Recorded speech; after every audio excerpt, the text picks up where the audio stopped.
Welcome to the Idaho Catholic Register Podcast. We are excited to bring you another conversation at the heart of faith, family, and the Catholic journey.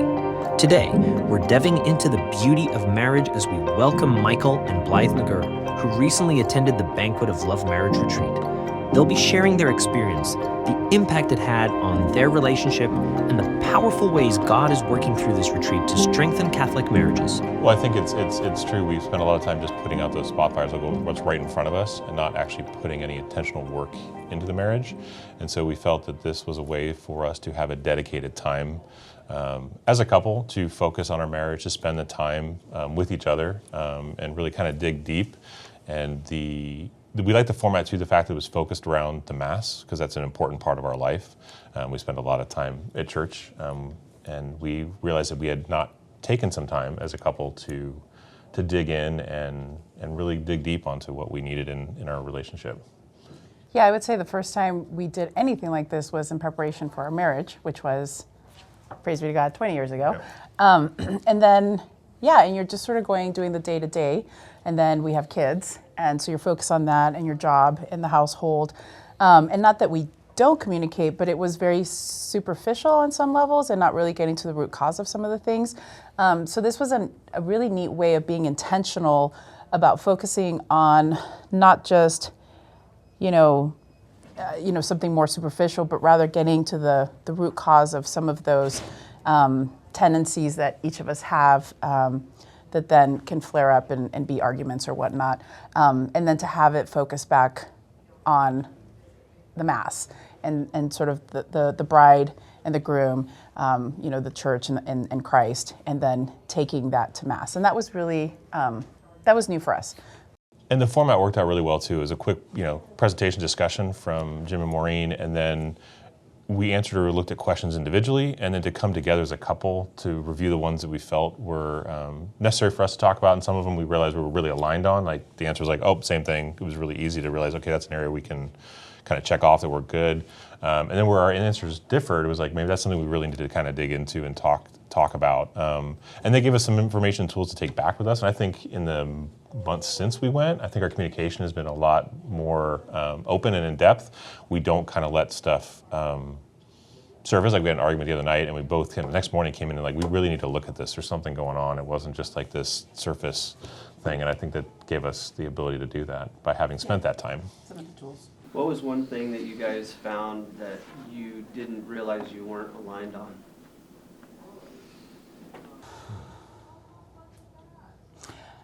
I would say on certain things, I tend to be more, I don't know what the right word is, but like heady or spiritual, and I really want to dive deep and read and have these really intense discussions. And because my perception was that, let's say, his style of doing it, he's still interested in those subjects. This is just an example. Mm-hmm. But he's not, doing all this research and these videos and stuff like that. I tend to be full throttle when I do things. He's a little bit, his approach is different. And so that just understanding that difference didn't mean that he didn't care or he wasn't interested. It's just different. And we're coming at it from two different angles and being okay with that difference, not that one's better than the other. Yeah, and for me, I agree with everything you said. And for me, the thing too is really the starting point with the reconciliation, that forgiveness piece. I think I've always really felt that reconciliation is an important part of our faith. That's kind of not focused on. People kind of don't really know. People aren't regularly going. They're not like, well, I'll go once a year. Christmas and Easter, I'll go once or twice. But it's really important in a relationship to be able to forgive a mistake when someone made something, and being willing to forgive a hurt that you have that's happened. Because I don't think if you do that, you can't move on and communicate. And I think that focus and the way to start was really, really important, and dig into things that may have hurt you. And they can seem small. I mean, there's sometimes we've talked about we tend to agree on the really big things, and it's always the small things that we argue about, and where we get in out of alignment, and being able to forgive each other over a small slight is really important. Does the retreat and kind of in the way that it's structured, is it providing you space to dive into those hurts and dive into those issues of reconciliation? I think so. I think you can take it in whichever direction you're ready to go as a couple. If you want to keep it a little bit more surfacey, you can. But if you want to take it deeper, you can as well. And I think that's actually kind of a cool thing about doing the online version, is because it's at your own pace. And so there may be, a week where, this is not the right week to do it, but next week we're going to dive into this, and you give yourself the space to do it. So I think you have the freedom to take it whichever way you want to go, or as deep as you want to go. Yeah, and I think you can also go back and look at the questions later too. I think that's important to go back and evaluate how you answer them, because that changes. But yeah, the questions in the format they give you, some of them are just really kind of top level, but it does give you the ability to open up that conversation to really talk about topics. Yeah, and there were certain things that I knew we were going to be aligned with, but there were other things where I was surprised that, we're actually kind of different on that. Not in a bad way, but just different opinions. And so you do get to kind of get to know each other again. Sort of like at the beginning when we first got married, we did the marriage prep. And this was the first time we'd done anything since then. And while we know each other, there are still those differences. And on some levels, on some things, those are fine. And on other things, you really need to come and find a middle ground. And so this gives you some of the dialogue and the tools to be able to do that. What about the tools kind of initiates this kind of coming together? Like, is it just the way they're laid out? Is it the questions that are asked lead to other questions for you? Like, what is that? What is that experience like? I think it requires you to actually do some self-analysis within the couple. Like, you actually have to be able to answer them yourselves and then have the discussion together. The format is you're not sitting there like talking about the discussions, like the questions live. You each individually answer them and then come together and have a discussion as a couple. And that's, I think, the important part of it, is that you're able to really you be honest with yourself. Like, how do you really feel about it? Because that honesty allows you to then dig deeper into those topics. And I think that format really, and the way that questions are structured, and they kind of start off, I don't want to say easy, but they start off and kind of build on themselves throughout the entire weekend, I think. No, I agree with that. And sorry, I lost my train of thought as you were talking, but yeah, you answer the things individually, and then you come together and discuss. And there were some where, again, we were aligned and we were able to agree. And there were other ones where maybe I thought they were more important, then we needed to dive deeper. He didn't, or vice versa. And so those were some that, because we did the weekend retreat, we didn't have time at that moment to kind of flesh them out a little bit more. But I think that would be nice in a situation like this, where you can make the time and be intentional and kind of focus on what each other thinks are important. Yeah, and I think that also there was some. I think I remember some of the questions were like, "How important is this to you?" Too, like you kind of ranked some of the stuff as like how, which I think is important to understand how important this is to your partner. Because there were things that we definitely were like, Yeah. It was like I felt it was very important, and she was like, "Oh, I don't. It's not." It was like a 1 or it was like a 10. There was that whole Right. ranking thing, which I thought was a great way to. I mean, almost like your I don't know if this was one of the questions, but like your love language, right? Your love language is this, my love language is that. Like, how do you meet together, or what are commonalities so that you're speaking the same language? But it was important to talk about how I thought that the ranking of whether or not this was important to you. Because there were things that I felt were important that you didn't, and then there was vice versa, which I think was very helpful. But then on those, sometimes the things we both thought were, this is kind of important, were very similar. They were very aligned. I would say some of the bigger Right. topics were, and then some of them were. And some of them weren't. Yeah. That's okay. We're not exactly the same. Which, I think that's part of the beauty of marriage, right? Is you're not the same. Because if you were the same, it'd probably be pretty boring. Right. Yeah, our life's definitely not boring. No. I think marrying, we are not the same. We are different, but we bring different things to the marriage. And I think when we are aligned, which I felt after this weekend we really were, it's very powerful. I think you come out as a couple ready to take on the world. Like really, you feel strengthened. I mean, it's like when you come out of reconciliation, you come out of Mass, you're like ready for the week, right? If you come out of confession, you feel like all fresh and clean. And then if you come out after the Mass, you had the Eucharist, and that's that you got the sending message to go forward. I felt after the weekend, like I felt really good. Like it was like a same page. It was like a fresh start to the marriage. not that it needed it, but it's like, hey, we've had these discussions and we're really aligned around stuff, and we're really improving our communication, which I think was key, and they focused on. I would correct. I think we did need it. Yeah. I think, one of the things that we took away from it was that you can't just take it for granted, that marriage is work. And there's a lot of joy in it. There's pain and there's suffering and there's a lot of growth, both individually and as a couple and, as a family. And to be able to make the time to be intentional about it and to acknowledge, sure, we have differences, but we're also stronger together. And when we are on the same page, it's awesome. And so how can we do our best to remain there, and to acknowledge that we're two imperfect individuals coming together in marriage. And one of the beautiful things that was new to me was centering around Mass. And how do you, on a week-to-week basis, take all your failures and joys, both as an individual, as a couple, as a family, and then you go to church and you lay it before the altar, and you get that, you get fed, both in the Word, in each other, and through the Eucharist. And that was super powerful because I'd never put marriage in that context. And so to have that refreshness allows you to do this course, have these tools, and then week to week, you're kind of working on them through the Mass and through that celebration. So that was pretty powerful. Yeah, I agree. When you go to Mass, are you kind of like, is it an internal reflection on the tools, or is it more of like, is there some kind of like structure around that, or how does that play into your Mass experience? Because you're mentioning like taking it to the altar and that. What's that look like? Well, I think for me, I remember two things. One is I remember we're supposed to bring our concerns and our worries and our doubts, our issues to the foot of the cross, right? That's part of it. But to me, I really saw it like the Mass was a celebration. Like it was this thing of like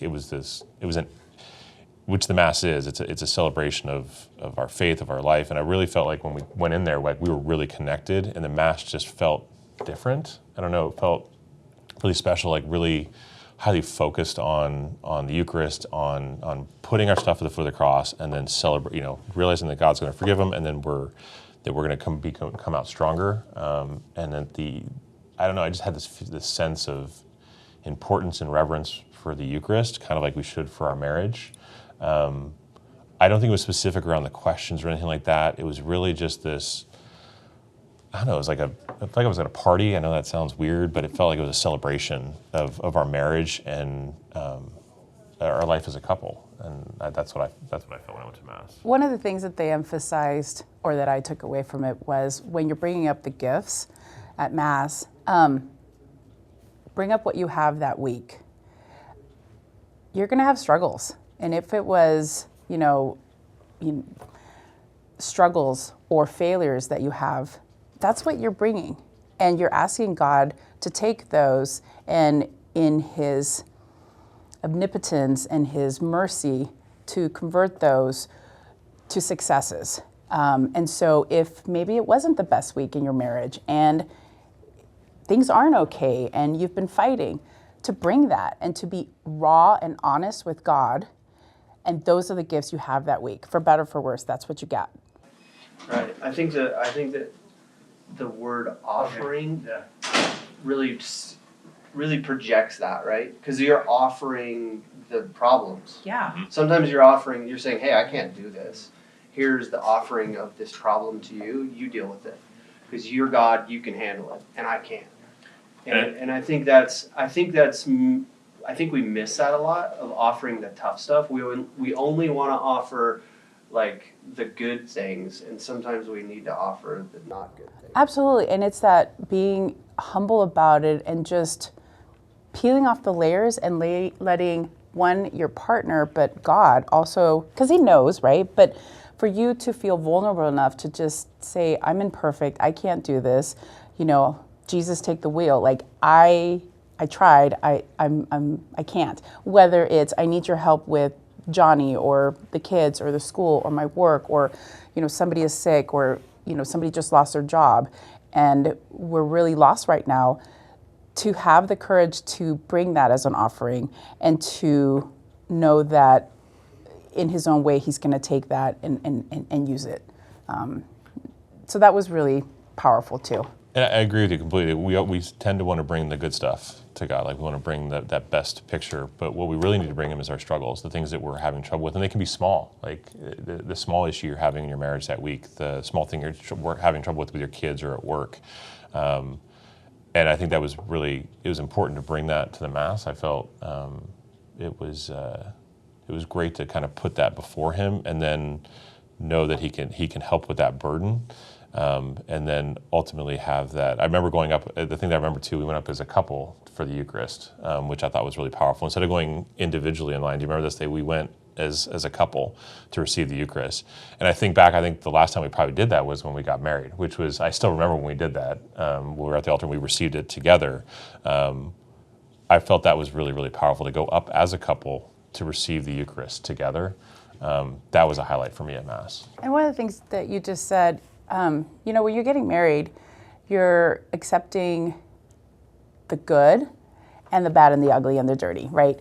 And I think that's also our relationship with God, right? He wants it all. He wants all of you. And so to do that throughout the week, we're both, running the home and doing what we're called to do, and then coming together to Mass and presenting that to God together, whether we had ups and downs, it was messy, it was chaotic, which is normally the norm. That's what we have, and to be okay with that. Yeah.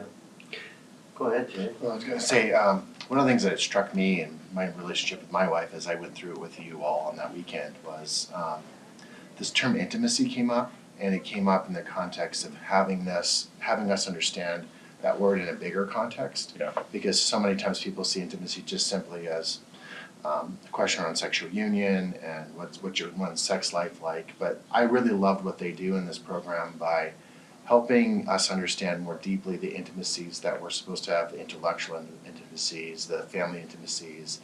And then that's kind of where they were helping us try to scale and kind of grade out, like, where are you on this? Why is this important to you? And that led to a lot of good conversation. So really curious about the question about intimacies in your own relationship, like getting that bigger sense of it, especially in light of what you just said about the Mass, because that's such an intimate point for all of us when we are vulnerable to the Lord and when we go to the altar. He's really saying to, if he's the bridegroom and we're the bride, is this receptivity, this openness, this gift of self. And we hear it every time when at the Mass we says, this is my body, this is my blood, this is my body, this is my life given up for you. And that's such a beautiful image for couples to be thinking about in their own self-gift, like as I give myself away in love in this married relationship, this is my body given up for you. But seeing that in the multifaceted intimacies that are in marriage. And I'm just curious about that. Is that an area where, have you thought more about that, intimacies, those different kinds of intimacies? Because I think that's a really powerful part of this program. I agree, because when you talk about it, people only think about the physical, right? But there's other ways to be intimate. And I think that, for me, it definitely did. It definitely highlighted some ways that we value what we consider time together. And it could be a conversation. Just the other night, we was taking that time, literally the other night, to go just have a conversation, just the two of us, and be intimate in conversation to check in a little further than of, how are you doing today? We do that a lot, like, are you good, you're good, and which is that quick passing because you've got everything going on. But we actually took a dedicated time and actually just talked, and I felt it was a much deeper conversation than we've had. And for us too, being able to spend the spiritualism, going to Mass together, going to, which we haven't done in a while, going to reconciliation together, which we used to do. I think those little different ways of intimacy are important, and we always focus on the physical. And I like the fact that to me it helped us identify that there are other ways to be intimate and how we're very different in what we require in the relationship. Yeah. One of the things that I appreciated that weekend as well, which, online you may not get this, but we were with other couples, and while the retreat was for each individual couple, you heard there was some sharing, and I found it very rich to hear from couples who had been married longer, and so they're older. So how things can change as you age, and And then there were some couples who were much younger. And so what intimacy is as you age and what you, things that you used to do, maybe you can't do anymore because of physical limitations, or things that you used to enjoy, you've moved on to other things.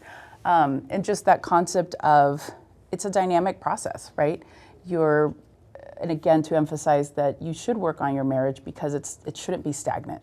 You're both hopefully growing as individuals and as a couple, and to continue to feed that. And so to your question, as far as a different intimacy, yes, it was a new concept for me to have that conversation of the intellectual, not just the physical, intellectual, spiritual, and that's where you break down and figure out, okay, is this more important to you of these different categories, and then to see the differences and how kind of we're each wired, and to know those differences, and then work with them. I think too, it helped me realize that over our intimacy was very different when we were first married versus it is now almost 20 years later. We know each other a lot better. And so for good and bad, we know our touch points, so we know what sets the other person off. We also would know what brings them joy and how to really connect with them. I'm just laughing because it wasn't too long ago, we were going around the dinner table about eye color. And I always assumed his eyes were brown, which they are, but in the light, they're actually kind of green. And he was just like, seriously, how long have we been married and you don't know that my eyes are green-brown? I was like, I'm sorry. It's kind of funny. But I think that's what I got out of it, was that our relationship has changed, and what we value as intimacy is different than when we were first married. And there's different levels, and there's also different, people are wired differently, but there's also different times. There's times where you might want to be more physical, and there's times that you want to be less. There might be times where you need that spiritual or intellectual intimacy, and there's times that you don't. And I think that's really important. But I like bringing it back to the Mass, because it is it's that high sacrifice is really something we don't talk about. Do you guys feel like a lot of times couples forget that marriage is actually a sacrament, and it's not just like a sacrament that you take like once? It's actually an ongoing sacrament. Do you feel? I feel like a lot of times it's hard to wrap your head around the fact that sacrament continues. Yes. I mean, I'm guilty of it. For most of the time, we are just putting out fires and going through our day. And it's nice to have, through this course, bring back that intentionality, to focus on your marriage, to focus on kind of the things that come up, but in a deeper level. And then to have the space also to celebrate it, which is the Mass. I agree. I think we do forget about it, right? We think that marriage is that one-time sacrament. We had it when we first got married, and that's it. I think relating to the Mass, we don't go to Mass just once. We go to Mass once a week, at least. We have the opportunity to go much more than that, which is a sacrament that we really receive over and over, just like reconciliation. I think you're right. We need to be thinking of marriage that way in this retreat. This course gives us the opportunity to realize that it is an ongoing thing. It's something that's continuous. It's not a one-time you're married and you did that sacrament and we're done. And I think we forget that.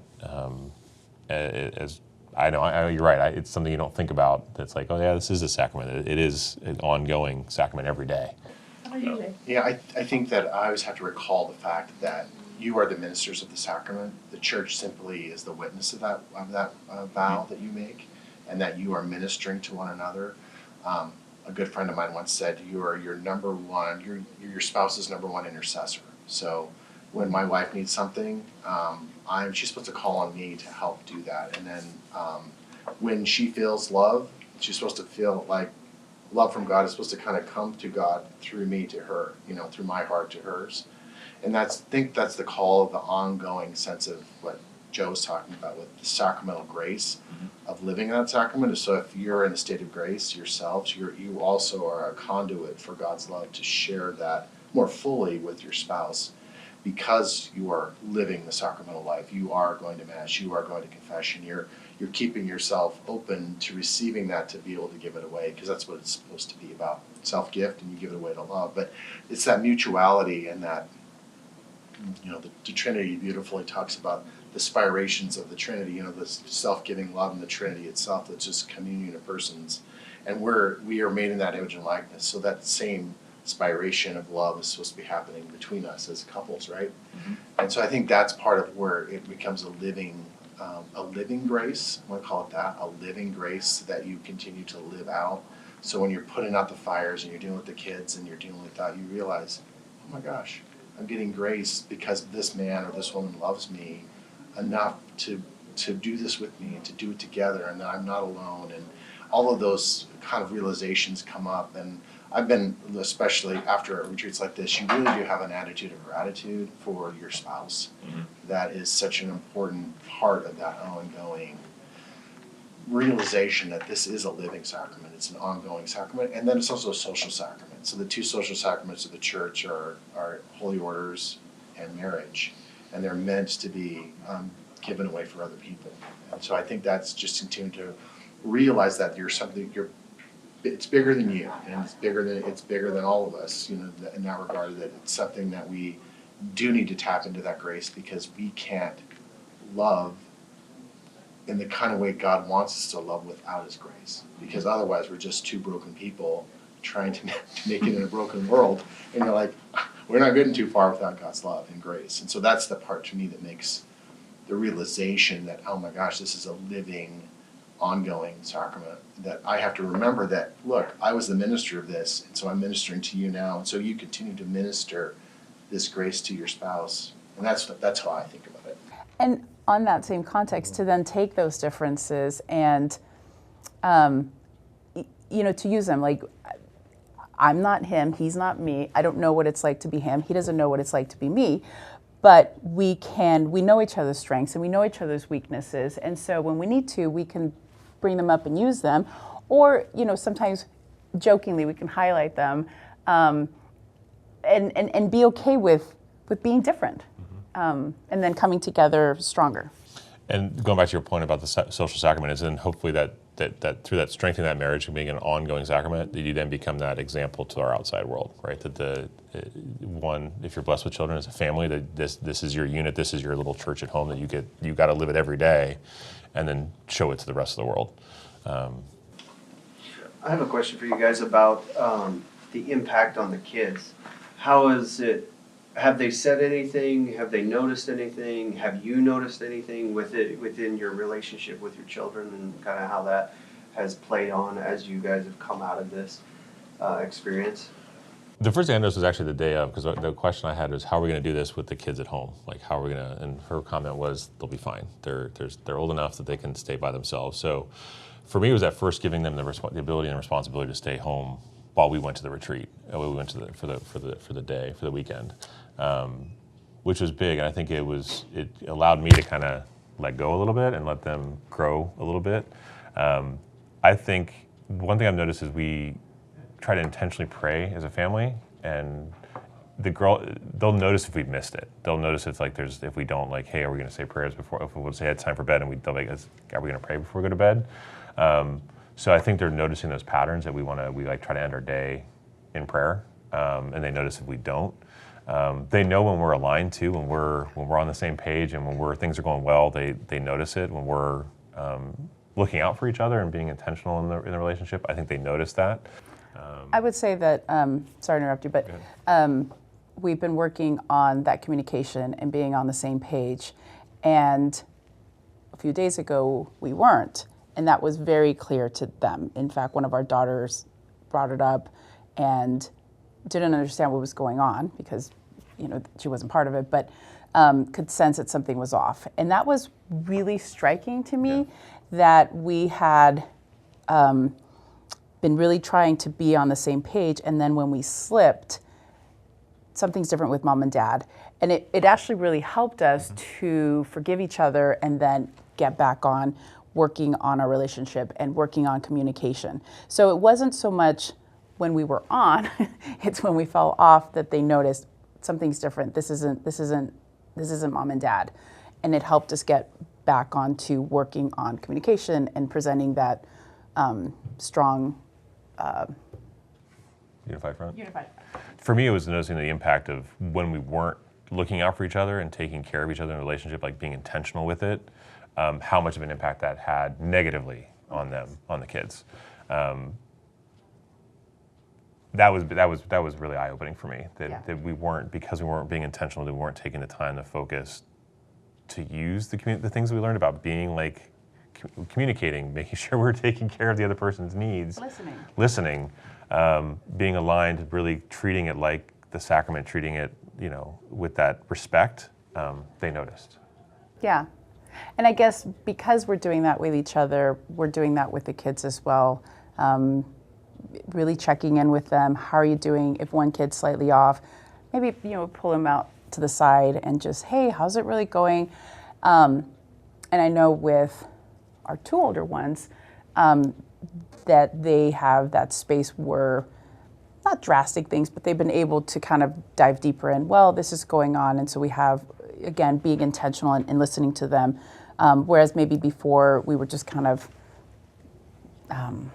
check, everybody's good, okay, move on. I think it going back to that analogy of the putting out the fires at surface level, I think the check-ins have, because our communication is strengthened, it has with our kids too. Like, we don't want to just say, "Oh, I'm fine." Okay, well, that's not a good answer. What's actually going on? Where are you actually at? And let's not just put out the little surface thing. Let's have a deeper discussion. Let's have a more open conversation. Like saying, "I'm okay," is not a valid answer in our family anymore. Right. It's like, okay, well, what does that mean? Or how was your day at school? It was fine. Okay, well, what does that mean? Versus before, okay, that's fine. Like, check, we're good, right? There's no fire.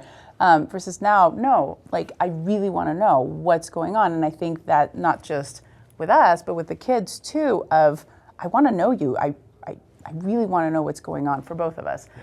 And it's changed the questions I've asked the kids too. Like, I don't ask just that surface, how was school today? I'll ask something particular, like, who did you have lunch with today? Or what was your favorite, what did you learn in this particular class? To try to spark that conversation, to go a little below the surface and not just put out the I'm fine fire. So I have a question for you guys. How important do you think this weekend was? I mean, I know this isn't, the structure of the online isn't quite the same, but it's still kind of intensifying your communication on the times and kind of scheduling out when you're going to meet. Yeah.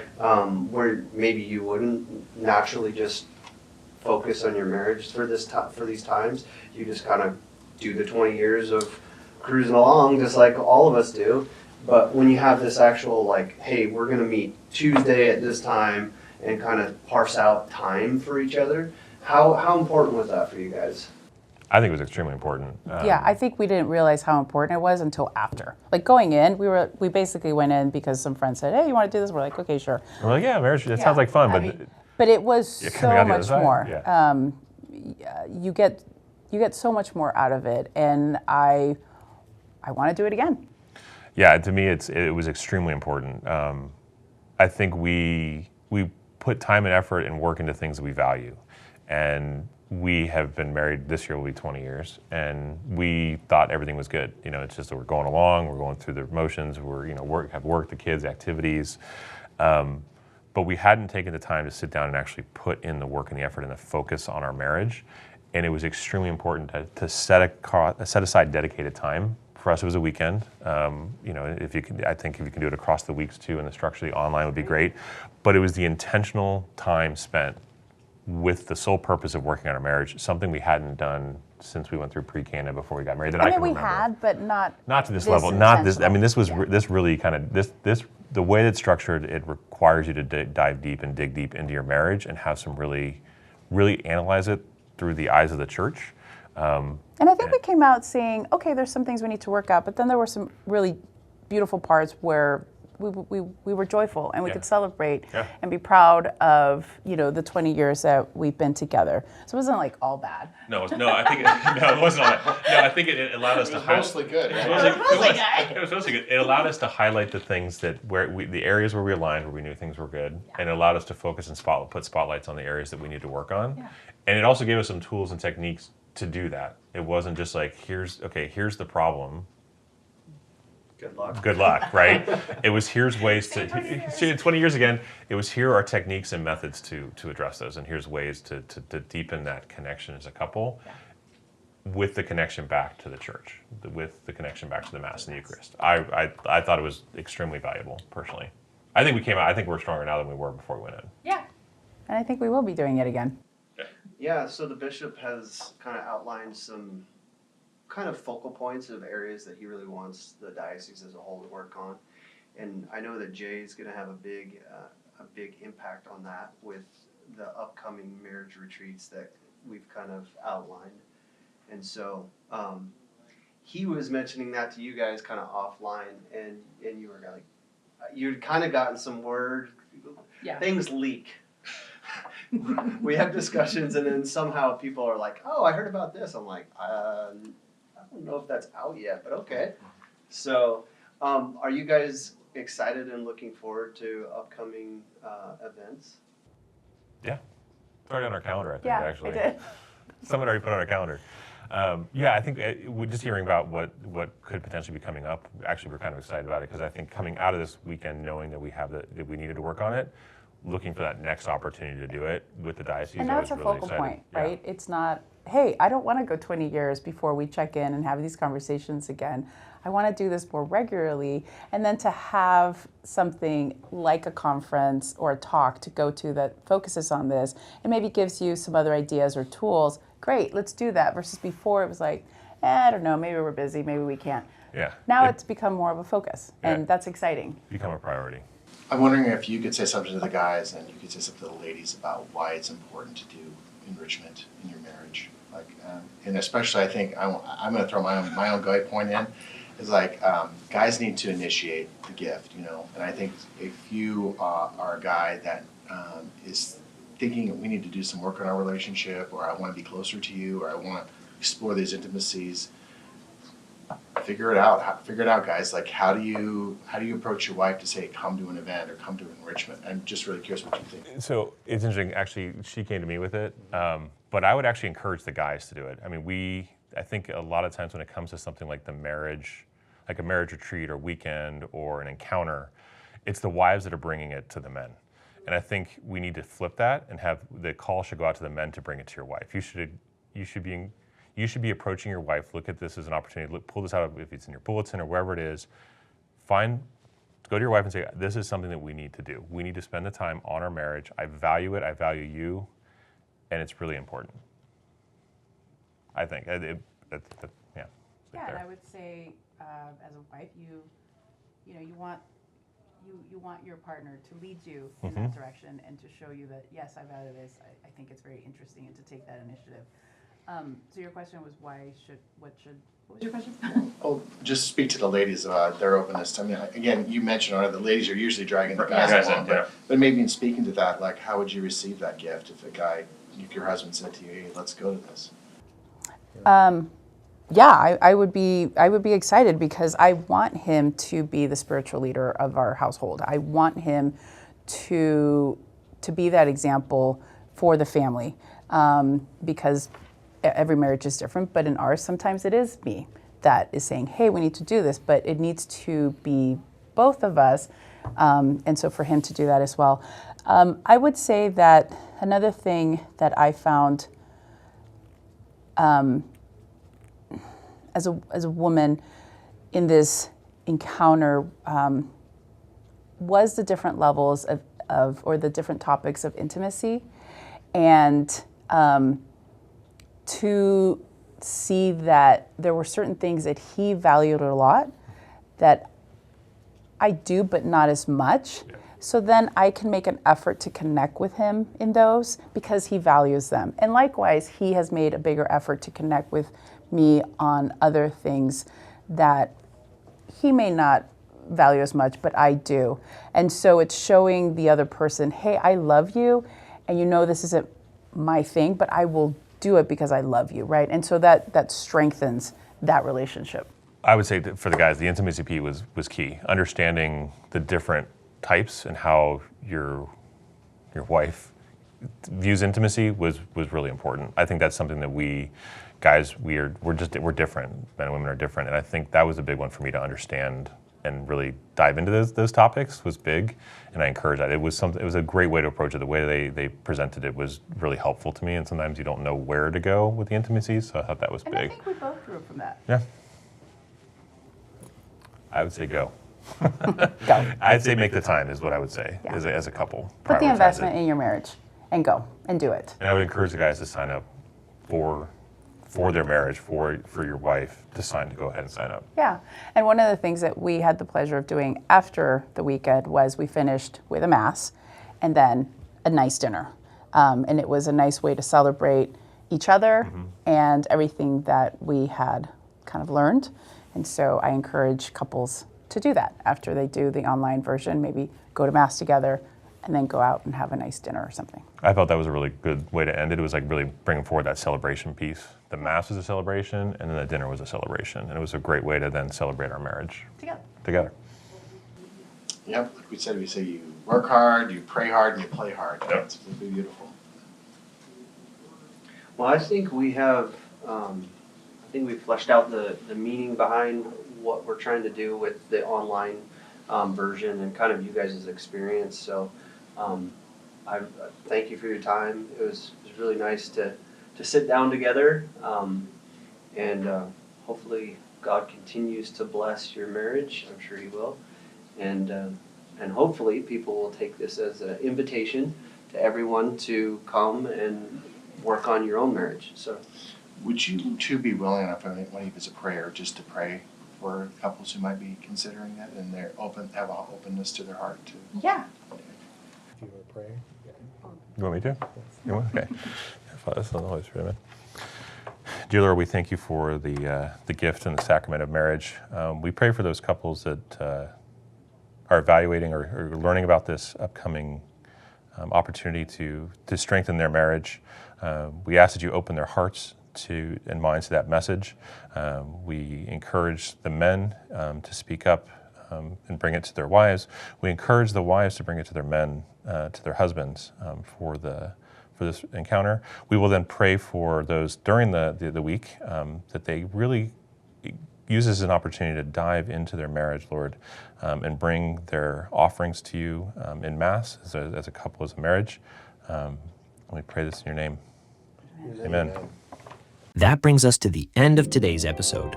A big thank you to Michael and Blythe McGirr for sharing their experience at the Banquet of Love marriage retreat. Their story is a beautiful reminder that marriage is a journey of grace, growth, and deepening love. If today's conversation resonated with you, be sure to share this episode with a friend or loved one. And if you're interested in strengthening your own marriage through a retreat like Banquet of Love, keep an eye out for upcoming opportunities in the diocese.